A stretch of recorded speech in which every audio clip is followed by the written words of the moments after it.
Welcome to the Parenting with Impact podcast with your hosts Elaine, Taylor-Klaus, and Diane, Dempster, co-creators of ImpactParents.com, an online community, award-winning blog, and service organization helping parents all over the world to raise complex kids become capable, independent adults. Elaine and Diane are certified coaches with personal experience raising children with challenges such as ADHD, anxiety, and more, and extensive experience in guiding parents to raise their complex kids with confidence and calm. On the podcast, Elaine and Diane interview experts, bringing you cutting-edge information about your child's challenges, teach you real-life strategies to create lasting change, and demonstrate how coaching can guide you to parent your complex kids, one conversation at a time. For the essentials of Elaine and Diane's coach approach to parenting, download a free tip sheet at impactparents.com/podcast. Welcome back, everybody, to another fabulous conversation on the Parenting with Impact podcast. Our guest today is Debbie Reber of Tilt Parenting, who has tilted the world on its axis when it comes to parenting interesting as kids, complex kids. I'm not sure how you reference them. How do you reference them, Debbie? Differently wired is the term. Differently wired. And like us, Debbie is a like-minded parenting guru who's all about empowering parents to focus on yourselves in this process, because it is called parenting, right? It's not called childing. It's called parenting for a reason. So welcome, Debbie. We are so thrilled you're here. Thank you so much. I'm excited. So Debbie, why don't you start by talking a little bit about how you ended up where you are now? What's the backstory? Yes. So this was not my big career plan to be running Tilt Parenting and a podcast for parents raising neurologically atypical kids, but I found myself raising such a child who is now 17 right now. But I am someone who, before I did this, I used to write books for teenagers. I did kind of self-help books for teens. And I always found myself creating things that I needed when I was younger, or trying to use my skills of writing and creating content to support people who were a little bit further behind on their journey than I was. And so, can I just interrupt you for a second? Yes, we used to always say in coach training, to every fifth grader, a sixth grader is God. Yeah. Right. That's great. Right? Yes. So that's kind of what I'm hearing. Pretty much. You're far enough ahead. Yeah. Yes, exactly. And so, I was doing that work when I started to learn from Asher's preschool teachers and, other people that we were interacting with on a daily basis, plus noticing my own experience as a parent, that this is a lot more involved and a different path than I was expecting. And also seems to be a little more challenging than all of my friends and what they're going through with their kids. So I really struggled. And one of my best friends, I remember, said to me at the time, she's an educator, and she said, Debbie, I think that parenting Asher is a lot more a part of your life's work than you even realize. And I was like, I'm doing this other thing. It's going really well. But I think that planted a seed that at some point I was going to have to do that pivot and take my content creating skills, my writing, my ability to kind of look at a lot of resources and distill it down. And I wanted to support other parents in the same space.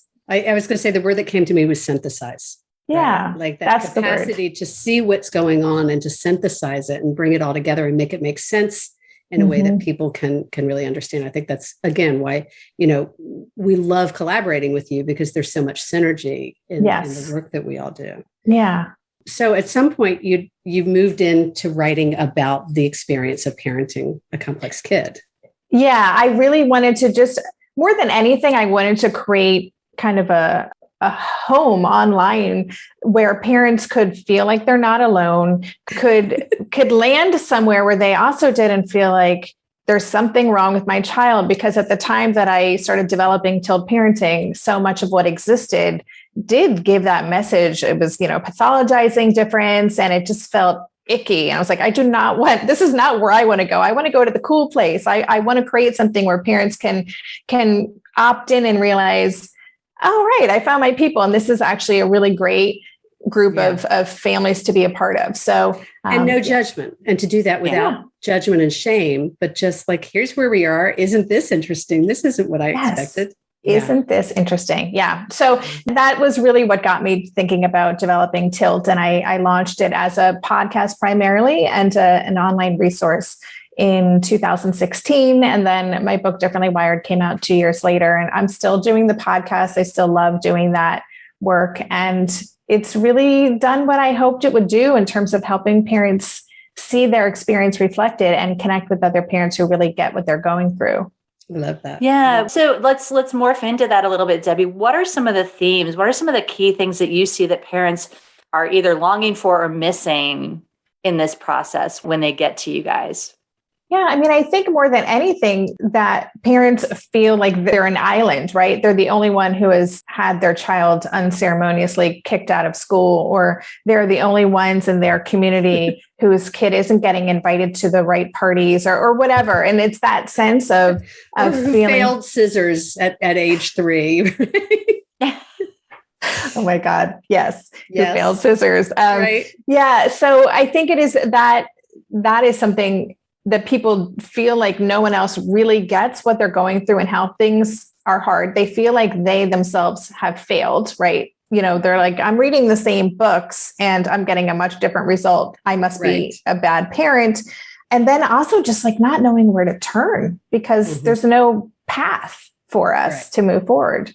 So a few things come up for me in that. One, so let's go with that last piece. There's no path for us. And in what we've noticed is part of the problem is that when parents are struggling with these issues, the medical community isn't really guiding them to get the support they need. So do you have a similar experience or is it different? I mean, oftentimes pediatricians, if they're not a developmental pediatrician, they don't even know where to reference, where to send you.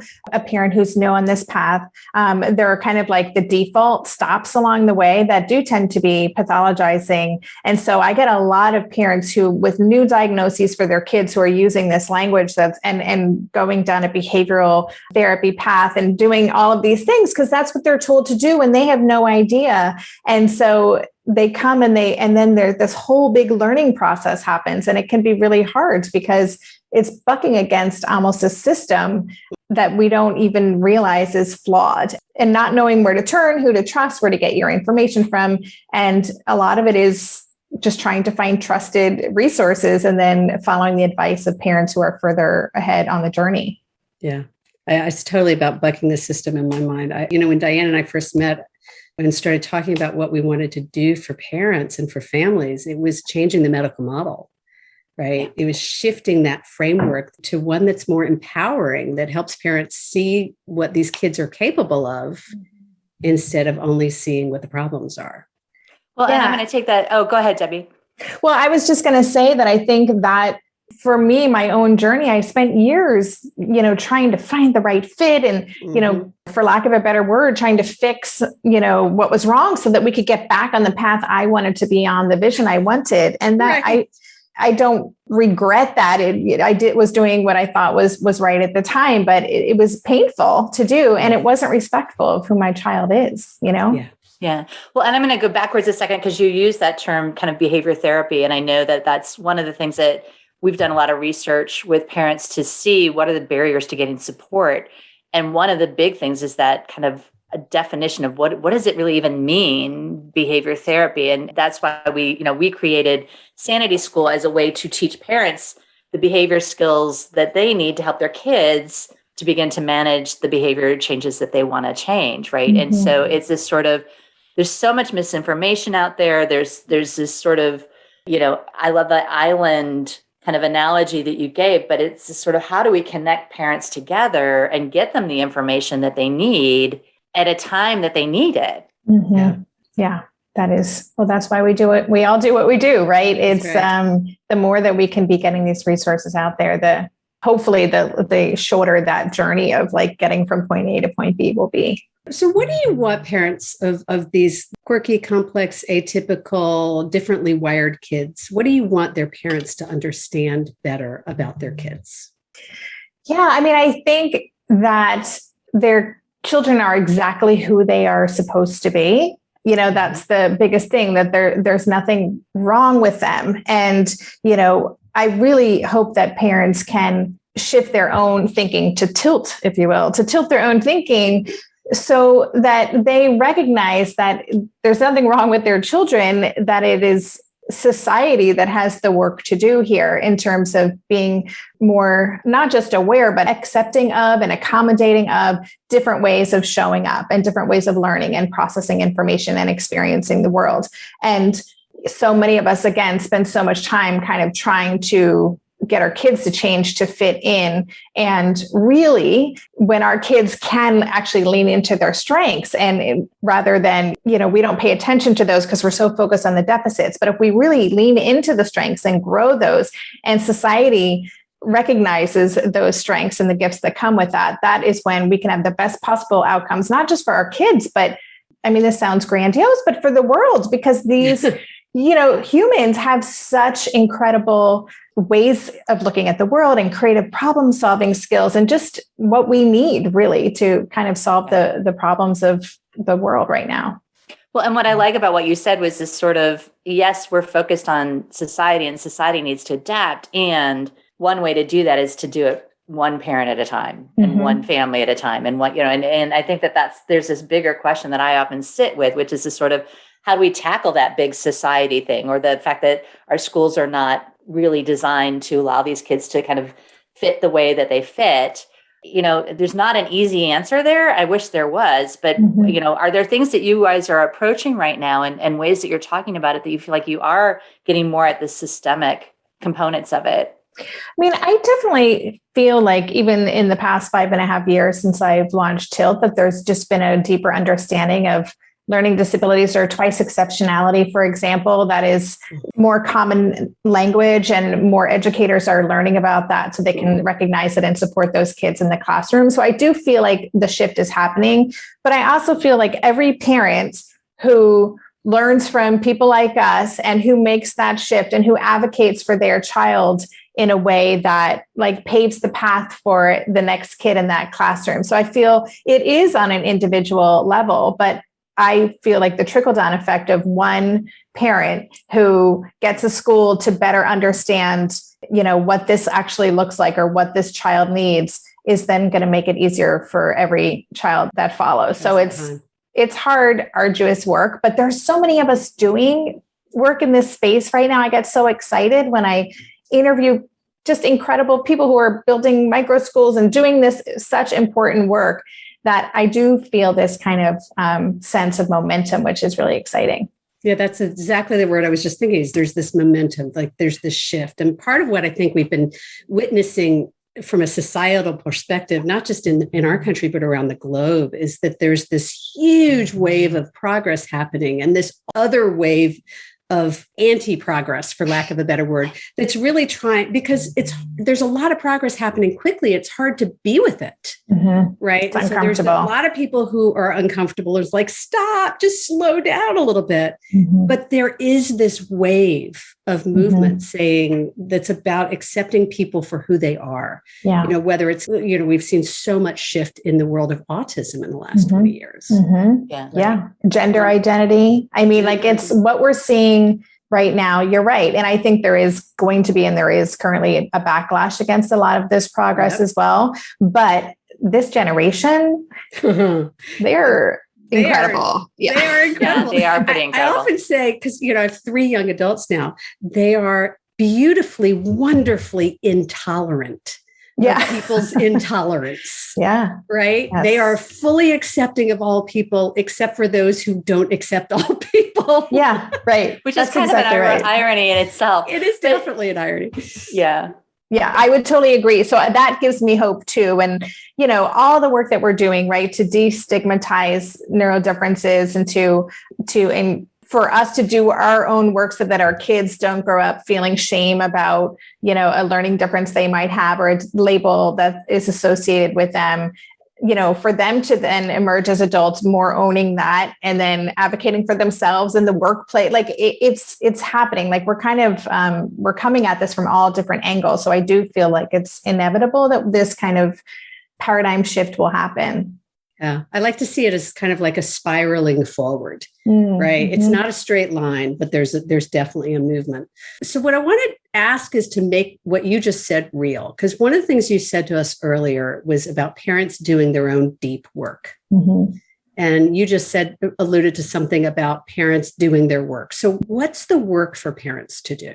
Yeah, I mean, I think, and to borrow the phrase from Tina Payne Bryson and Dan Siegel, of showing up, the power of showing up. I think, really committing to showing up as our best selves for ourselves and for our kids is kind of the big work that we do. And that is complicated in that it requires us to be intentional in the way that we move through the world. It requires us to have a growth mindset, to be lifelong learners, to always be noticing and paying attention and striving to do better. It requires leaning into the discomfort. It requires being super vulnerable.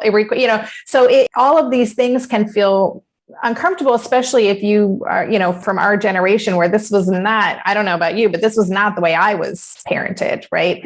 And there were no apologies, when I was a kid. There was no like, well, I wish I had handled that better. So I think it requires kind of, unpacking some of our own stuff that we experience as kids.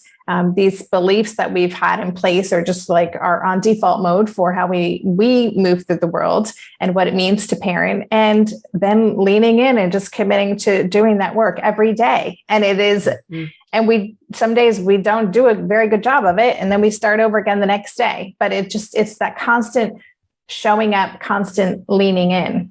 Well, and you're not saying this, but I know that you're saying this in between the lines, is this sort of, if that feels like work, and I know a lot of our parents are exhausted and beleaguered and they're already challenged. And so to say, lean in and try and work harder, it's not really, I mean, there's also we're not trying to make it harder for you, but there's an aspect to what you just said, which is this sort of, you just keep moving it forward. Even if it's a little baby step, or even if it's just, let's start over tomorrow, let's try again tomorrow. It's this sort of conscious effort versus unconscious, just kind of letting it happen is kind of what I'm getting. Is that fair? I would say it's a surrendering to what is, right? As opposed to fighting. And so it sounds like it might be more work, but it's actually so much easier than fighting what is actually happening. It's liberating, actually. Yeah, it totally is. It's liberating, and it helps our relationship and connection with our kids, which is the most important thing of all of this that we're doing, right? Yeah, I've started to say this year in 2021 that our relationship with our kids is our insurance policy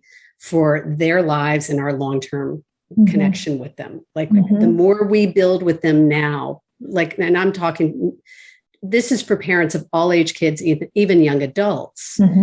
And when they're still in your home, like if you can really lean into that relationship, that's going to set the stage for what happens in their 20s when you want them to come to you because something's going on, right? That's your insurance policy. Yeah, absolutely. It's everything. I mean, really connection with our kids and them feeling safe and secure with us and seen for who they are. That is, if we can do that we've won.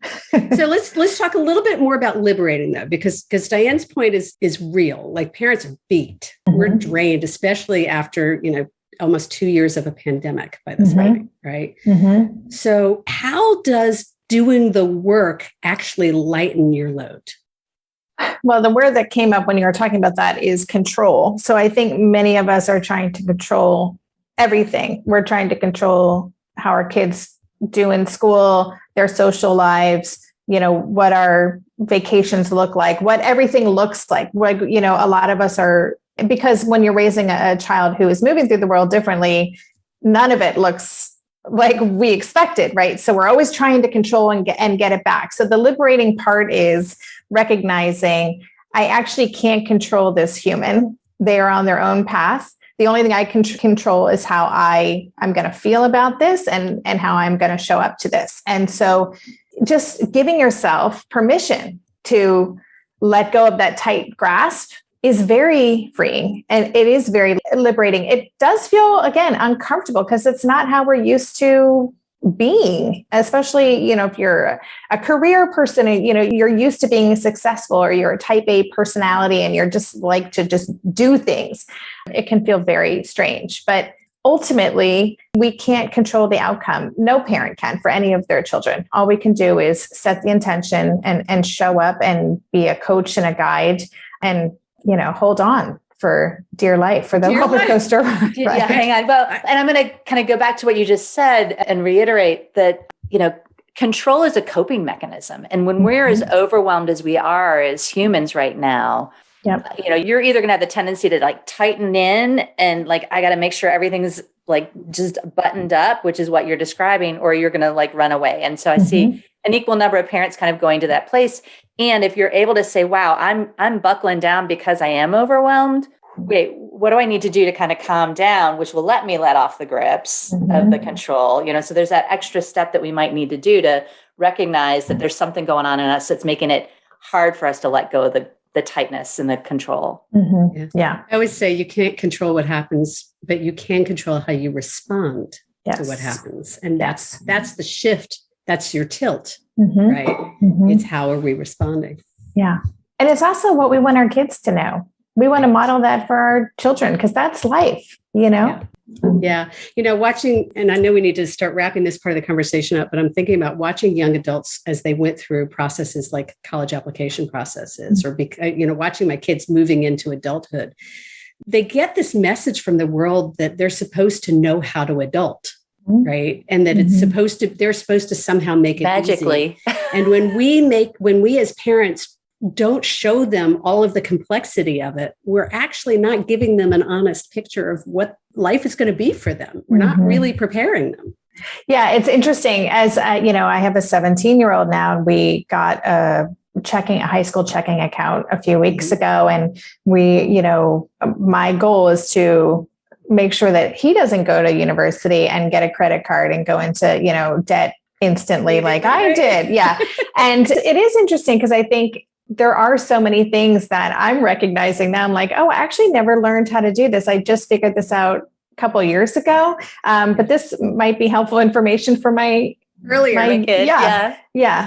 I pissed off a friend after college because I called to say, can you help me? I don't know how to clean my house. And she was offended. I was like, but I really never learned how to clean my house. Like, help. We're not born knowing this stuff. Yeah. Right. Yeah. So Debbie, is there anything else you'd like to share with our listeners or something else that you hope parents will take away before we start to wrap up? Well, and let's also ask how can they get in touch and how to get in touch with you. Yeah. First. Yeah. Thank you. And thank you again for inviting me to have this conversation. I would say, just in terms of the thought, the last thing, I think, again, so many parents come to me early on in their journey and there's a lot of panic. And I guess I would just say, don't panic, take some breaths. You have plenty of time to figure this out. And sometimes doing nothing, but just kind of sitting with it and processing is better than signing up for like 10 different therapies and like diving all in. And just notice if you're in that fix it mindset. Trying to fix that our kids are not broken and that's not really our job to fix them. So that's my thought. And then, people want to check out my work. My website is tiltparenting.com. And if you're curious to, you can find how many podcast episodes now, 260 plus. So a big library. And if you want to kind of dip your toe in the waters of what I do, I have a free 7-day challenge where every day you'll get a little video and just something to think about, a little reframe to think about each day. And that is at tiltparenting.com/7day. Awesome. tiltparenting.com/7day. That's great. And I love that message that our kids are not broken. We have a number of avatars in our community. There's Lost Lois and Maxed Out Maxine and Sue the Super Mom. And one of them is Fran the Fix It Mom. Right. And both of us tried to play Fran. It sounds like all three of us tried to play Fran for a lot of years before we realized it was not going to be the way to go. Yeah. I feel like I'm all of those avatars in a little way. We are all of those and many more. There's now in the book, there's 12 or 15 of them or something.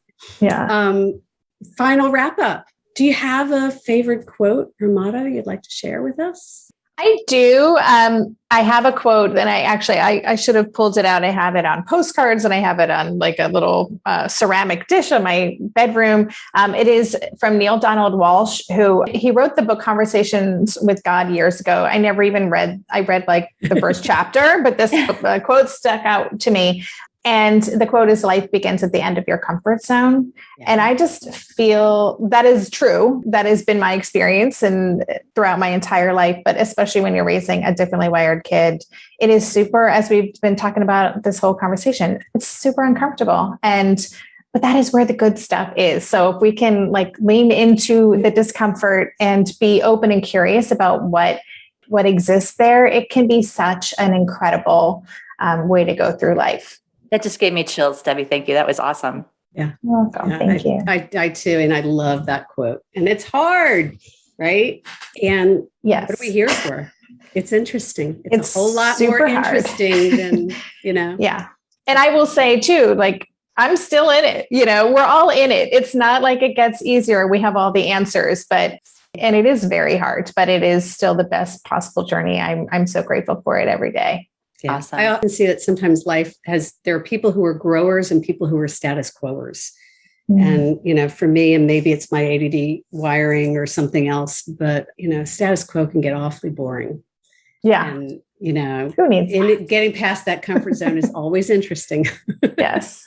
Just when you think you've mastered it, something else comes up. Something else shows up, right? Totally. Yeah. All right. So Debbie, thank you. Tilt Parenting, glad to have you with us today. Elaine, you want to wrap us up? Yeah, just again, Debbie, thank you for being with us and for the work that you're doing. You're really making a difference, and for a long time, like really shifting the dynamic. And it's all about, we often say that transformation happens incrementally. Mm-hmm. And so it's these little incremental changes, one parent at a time, one insight at a time, that really have this profound transformational impact. So thanks for what you're doing. And to those of you listening, thank you for being here. Thank you for your work, for what you're doing for yourselves and your family. It makes a difference. Take care, everyone. Thanks, everybody. You've been listening to the Parenting with Impact podcast with Elaine and Diane. For more information on the Impact Parents community or to join Sanity School for Parents, please visit impactparents.com. If you like what you've heard, please share this podcast with friends who need similar guidance and subscribe wherever you listen to podcasts.